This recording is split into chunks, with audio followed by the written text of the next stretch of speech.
Hello, I'm Trent Nelson, and this is an excerpt from my book, The 7 Doors of True Healing, available at my website, www.lulu.com/Trent Inspires. This is Door 5, Chapter 5, Your Personal Thought Form Structure. Your mind is undoubtedly an amazing and incredible thing. This we could probably all agree on.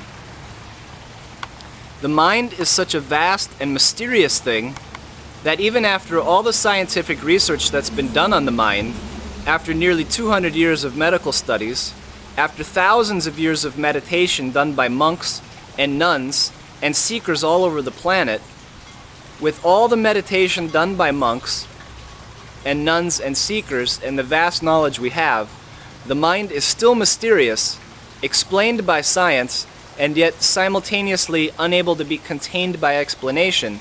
It is still such a remarkable, vast, and amazing thing. I want to guide you through my understanding of the mind in the hopes of saving you years and years of psychotherapy and efforts of all kinds that are full of pitfalls and stumblings that are unnecessary.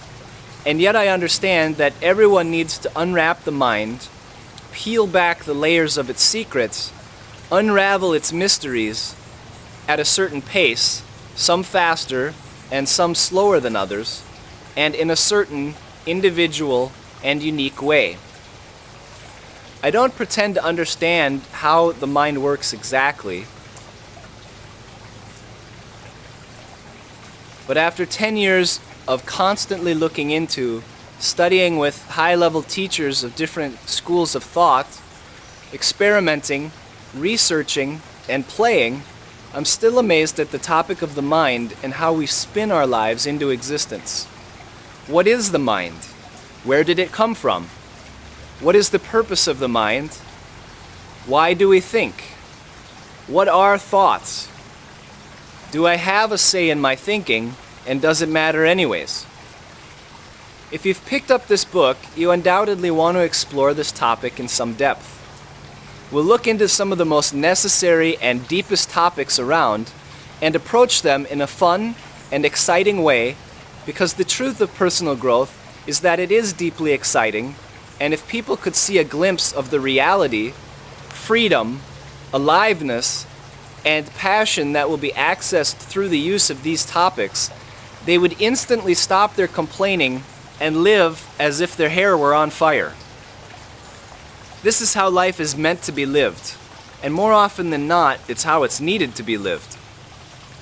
And the underlying reason of why we exist is an exciting adventure, enough to warrant dynamic exploration of the kind we're setting out on, the topics we will unlock, the true creative and exciting potential we're all dreaming of owning, and is simply waiting to be accessed in our minds. I'm going to start with some surface topics about the mind and weave my way into what I perceive are deeper and deeper topics as we go along, in a way that will guide your inner exploration to accessing the infinite source of potential that's available to everyone. Your personal thought form structure.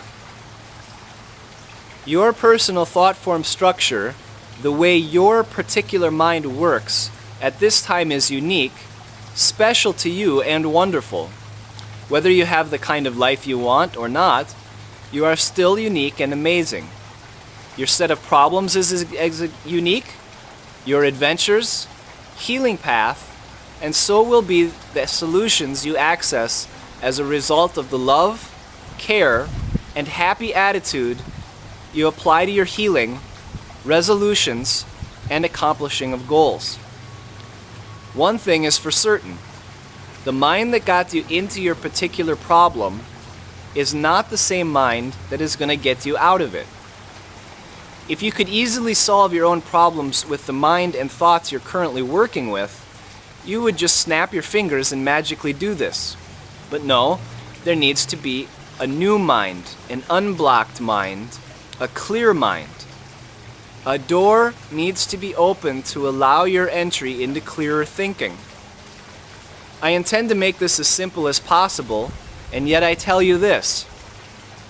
To embark on the journey of enlightenment, or clearing your subconsciousness, or releasing negative thought forms, is to summon the greatest amount of courage from the inner recesses of your life force, and it may not always be easy.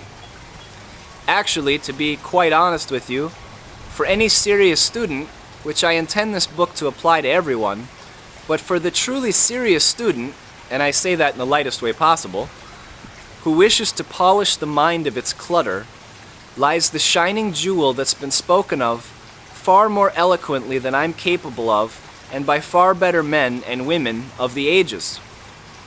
The shining jewel of true freedom, enlightenment, divine melding with the cosmos, totally free choice, can be yours. Actually, it's already yours. Now I can tell you this won't be easy. To think this would be easy is to ignore the magnificent and beautiful stories that we've heard of the greatest men and women to ever walk the face of the planet who achieved enlightenment, some in one lifetime. They definitely worked at their enlightenment, and they had to choose to be conscious. I want to affect you, and I want to affect you with the idea that all you need, you already have. All you wish to accomplish, feel, experience, create, and accomplish is already stored inside you, waiting to be opened and expressed in the third dimension. Any blockages that may exist in the way of accessing your true, bold, and wonderful potential. What might the world look like as you access this inner potential? I'll tell you this, you're in for the ride of your life. You're in for experiences that will be new, exciting, fresh, scary, confusing, which, by the way, is said by many of the true life teachers on this planet to be the highest state spiritually to be in, to be confused. Confusion, which many people do not enjoy, which you will want to learn to enjoy, is the point at which old thought form structures and new thought form structures are intermingling, and you're in the process of deciding which information is the information to hold on to, and which is the information to release from your understanding. The past understanding making way for the new. At this point, confusion sets in. Be alert. This is a beautiful, crucial time for your changes, and the tendency will be to hold on to the old, but with a bit of patience and a great deal of tenacity, your change will be guaranteed, and change is always good, it's always safe, and it's always healthy. No matter what the change is, there is a universe that is working perfectly, though it may not look like it at the time. There are many times that I've had things happen to me that I would call negative, that were absolutely necessary in order for me to be where I'm at now. I've lost jobs where I wondered if I would eat the next day. I've lived in poverty only to find that the experience opened me to a new and wonderful way to look at the world. I've struggled and have it rough. I've also been at the top of the mountain. Made a lot of money only to lose it again. I've been in predicaments that looked like I might not survive the night, and managed, with a touch of the divine, to make it through. I know you will also. A colleague of mine used to say, usually when I was in that confused space, ready to throw up my hands and give up healing, she used to say, "My level of surety is greater than your level of doubt, Trent," and she meant it. This would always support me to stick with my current goal. There are some days that I have no idea what's going on, and I'm not supposed to. Yes, I have a plan to accomplish the goals that I set out, and I'll share with you the plan that I use, but the truth of the matter is, how I'm going to accomplish what I set out to accomplish, which actors are going to step onto my movie set, which way I'm going to turn, and how I'm going to accomplish my goals, and the method to get there. I am, however, open to Spirit providing those answers and the means necessary to bring about the change that I'm looking for. Nearly everyone knows the power of positive thinking, and there's thousands of books on the subject